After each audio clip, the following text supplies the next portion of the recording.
And I feel like I've been giving a little short shrift to some of the questions from the crowd. We've answered quite a few, but maybe as an ending one to kind of key off of this question, where will the dynamics for change come? From where will they come? The question is, how interested is the federal government based on funding opportunities and, in the stimulus bill that we saw and is beginning to expire now for both, I would add sort of just standard infrastructure upgrade, let alone entrepreneurial innovation here.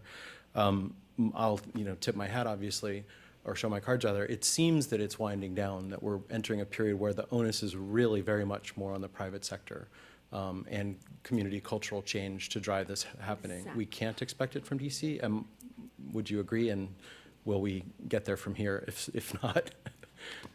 Well, I just, comment on the stimulus. There was a relatively small amount of stimulus funding from the first waves, and it was really finishing shovel-ready projects. There was almost zero investment from an innovation standpoint, and truly new and different technologies, other than, again, things that were already kind of in queue. Mm-hmm. So if we're thinking that that's going to be what drives change, it isn't. It's going to be the entrepreneurial spirit. It's going to be revenue opportunities, growth opportunities to enter into these spaces. And that's what's really moving the needle on this. And maybe I can add some specificity, again, from the think tank perspective. How are we actually going to do this?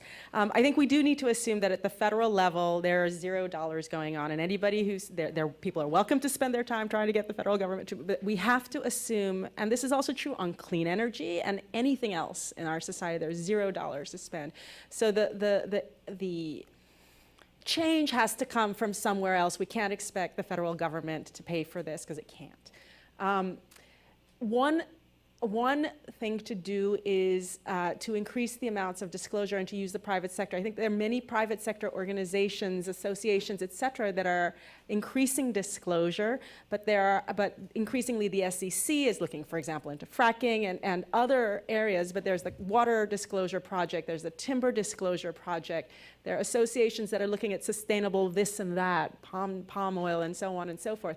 I think people underestimate the power of the corporate sector, the customer. If I'm Walmart or I'm Unilever or I'm whoever, I can tell my supply chain what to do. If I ask them if I simply ask them, what are you doing in this space? There's a principle in cost reduction and inventory management. If you simply look at it, shine the spotlight on it, measure it, quantify it, how much inventory is sitting around on the floors, right?